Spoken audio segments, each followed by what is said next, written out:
Interpersonal communication.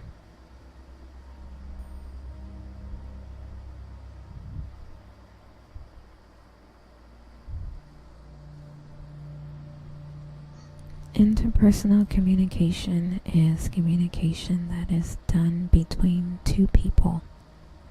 This can be done face-to-face, over the phone, or through text messages.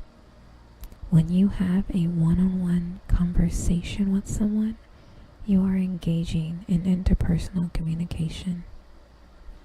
Interpersonal communication is an important part of our lives. We use this type of communication in our personal lives as well as in our professional lives. Many people feel that interpersonal communication is more important in our personal lives, but the truth is that we use it in both areas of our lives. When we communicate with others, we are trying to achieve a goal. We want to get our point across, and we want to do it in a way that the other person will understand. We also want to make sure that the other person hears what we are saying. Interpersonal communication is not always easy. There are many things that can get in the way of successful communication. These obstacles can make it difficult to achieve our goals. Some of the obstacles to successful communication include not paying attention to the other person, not listening to what the other person is saying, talking over the other person, interrupting the other person, not being clear about what we are trying to say, saying things that we do not mean, being too emotional, not being respectful of the other person. When we are communicating with others, we need to be aware of these obstacles. We need to make sure that we are not letting them get in the way of our communication. Interpersonal communication is a skill. Like any skill, it can be learned. There are many books and articles that have been written about interpersonal communication. There are also many courses that can be taken to learn this skill. The most important thing to remember is that interpersonal communication is a two-way process. It is not enough to just listen to the other person. We also need to make sure that we are communicating our own thoughts and feelings. Interpersonal communication is an important part of our lives. It is a skill that can be learned. By being aware of the obstacles to successful communication, we can make sure that we are able to achieve our goals.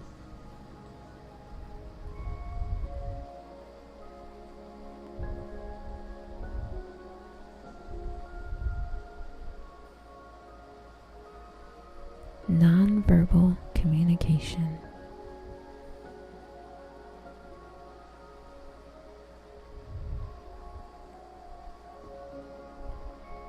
Nonverbal communication, or body language, is communication that occurs without words. It's one of the most important tools you have at your disposal. Although it's often difficult to control, it's something you need to learn to use in a positive way. It's important to note that although nonverbal communication occurs in the absence of spoken words, it's not necessarily silent. In fact, nonverbal communication can be quite loud. Consider a person who is trying to avoid eye contact with someone, or someone who uses a lot of hand gestures when speaking. Nonverbal cues like these can send a message that's just as loud as words. Types of nonverbal communication body language, proxemics, paralanguage. Body language is a term given to all the nonverbal cues that we use to communicate. This can include cues like the way we stand, sit, or move our bodies. It can also include our facial expressions, eye contact, and the way we use our hands. When we use body language, we're usually trying to send a message without using words. For example, someone who stands with their arms crossed might be trying to show that they're not interested in what you're saying. Or someone who avoids eye contact might be trying to show that they're not comfortable with you. Proxemics is the study of the way we use space to communicate. It's the way we use our bodies to create personal space around us. For example, when we stand close to someone, we're usually trying to show that we're interested in them. When we stand far away from someone, we're usually trying to show that we're not interested in them. Paralanguage is the way we use our voices to communicate. It includes things like the tone of our voice, the volume of our voice, and the way we speak. For example, when we speak in a soft voice, we're usually trying to show that we're not interested in what the other person is saying. When we speak in a loud voice, we're usually trying to show that we're angry or upset. Why is nonverbal communication important? Nonverbal communication is important because it's often more accurate than verbal communication. That's because nonverbal communication is more honest. When we use verbal communication, we can often say one thing but mean another. For example, we might say I'm fine when we're actually feeling upset, but our body language will often give us away. That's why it's important to pay attention to both the words someone is saying and the nonverbal cues they're giving off. That way you can get a more accurate picture of what they're really trying to say. How to improve your nonverbal communication? If you want to improve your nonverbal communication, there are a few things you can do. Pay attention to your own nonverbal cues.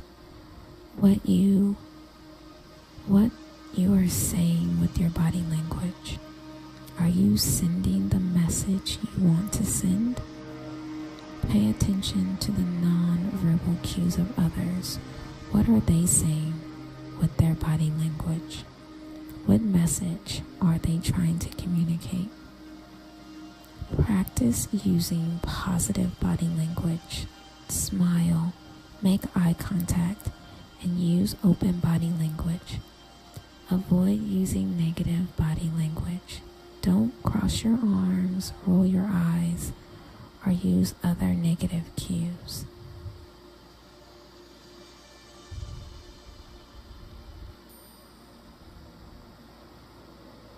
Our meditation practice.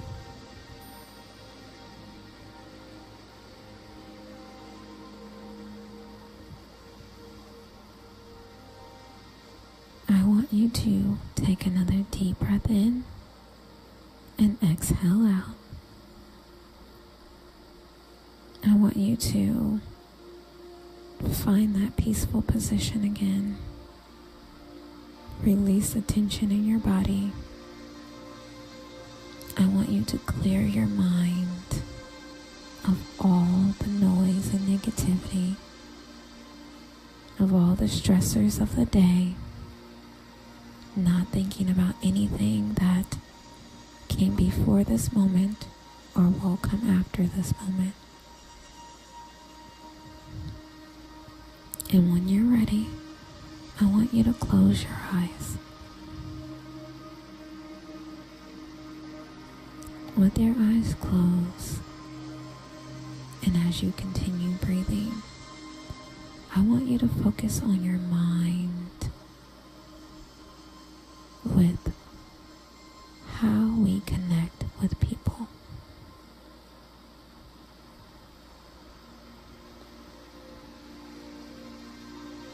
And I want you to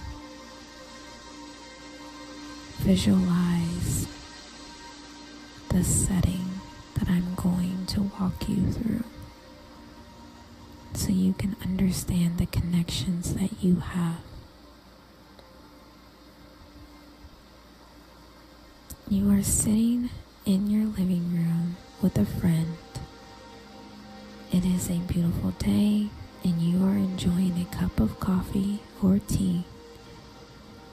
Your conversation is flowing easily because you know each other well and have a lot in common. The topic of your conversation may range from mutual friends to the latest news. You are enjoying each other's company and you feel a strong connection with your friend. What is it that makes you feel connected to your friend? Is it the fact that you share the same? Is it that you have a lot of the same friends? Is it because you have gone through some of the same life experiences? All of these factors can contribute to the feeling of connection that you have with your friend. However, the most important factor is that you have developed a relationship with this person.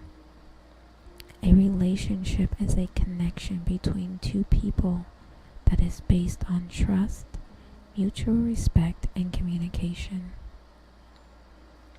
In order to develop a strong relationship with someone, you need to be able to communicate effectively with that person. Communication is the exchange of ideas, thoughts, and feelings between two or more people. It is the process of sharing information. In order to communicate effectively, you need to be able to understand the other person's point of view. You also need to be able to express your own point of view in a way that the other person can understand. The ability to communicate effectively is the key to developing strong relationships with others. When you can communicate effectively, you will be able to build trust and respect. These two factors are essential for any relationship. The ability to communicate effectively is also the key to success in any area of your life. When you can communicate effectively, you will be able to achieve your goals. You will be able to get the results that you want. The ability to communicate effectively is a skill that can be learned. It is not something that you are born with. However, it is something that you can develop over time. If you want to develop the ability to communicate effectively, there are a few things that you can do. First, you need to learn to listen. It is important to listen to the other person. Try to understand their point of view. Second, you need to learn to express yourself clearly. When you are communicating with someone, it is important to be clear about what you are trying to say. You need to use words that the other person will understand. Third, you need to learn to be patient. Communication is a process. It takes time to develop a rapport with someone. Don't expect the other person to understand everything that you are trying to say right away. Fourth, you need to learn to be flexible. There will be times when the other person does not understand what you are trying to say. When this happens, you need to be able to explain yourself in a different way. Fifth, you need to learn to be assertive. When you are communicating with someone, You need to be able to express your own needs and wants. You need to be able to stand up for yourself. Remember, the ability to communicate effectively is a skill that can be learned. If you want to develop this skill, you need to be willing to put in the time and effort. You also need to be patient and flexible.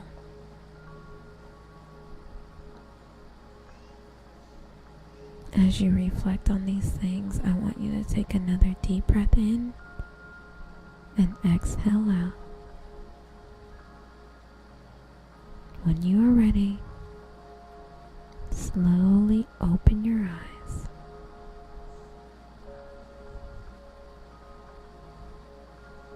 I want to thank you for gracing me with your presence.